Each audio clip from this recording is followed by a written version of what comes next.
BJP नेता मुख्तार अब्बास नकवी हमारे साथ बातचीत करने के लिए मौजूद हैं। सर, कर्नाटक विधानसभा के अंदर वक्फ बिल जो सेंटर में आया उसके खिलाफ प्रस्ताव पारित किया गया है। एक अलग तरीके की पॉलिटिक्स हो रही है। देखिए, मुझे क्या लग रहा है, कुछ लोग जो है वो एक काम में लगे हुए हैं कि किस तरह से सांप्रदायिकता के छल से समावेशी सशक्तिकरण के बल को जो है वो आपका अपहरण करो।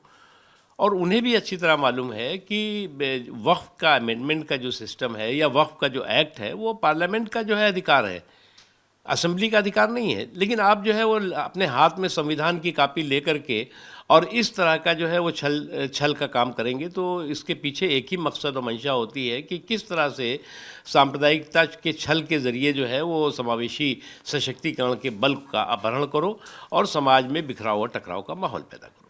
सर, नागपुर में जिस तरीके से वहाँ पर दंगा हुआ, हिंसा हुई, उसमें अब एफआईआर के जरिए जानकारी आ रही है कि ये साजिश जो है वो बहुत ही अलग तरीके से थी और पहले से प्लानिंग थी। देखिए, मेरा एक मानना है इसमें कि विदेशी आक्रांता की कब्र पर जो है वो फिर सिर फुटोवल से बेहतर होगा कि उसकी क्रिमिनल कम्युनल क्रूर करतूत का सूपड़ा साफ किया जाए, उस कल्चर का सूपड़ा साफ किया जाए जो कल्चर की समाज में बिखराव और टकराव की भावना वाला कल्चर है। लेकिन मुझे लगता है कि जो कुछ लोग जो है वो कहते हैं ना, गड़बड़ झाला नहीं हड़बड़ झाले में लगे हुए हैं। अब आप जो है वो औरंगज़ेब की जो है वो क्रूरता से, औरंगज़ेब के जो है वो क्रिमिनल और कम्युनल जो है वो करतूतों से आप लड़ रहे हो, लेकिन आप जो है वो डंडेबाजी किस पे कर रहे हो? बहादुर शाह जफ़र पे।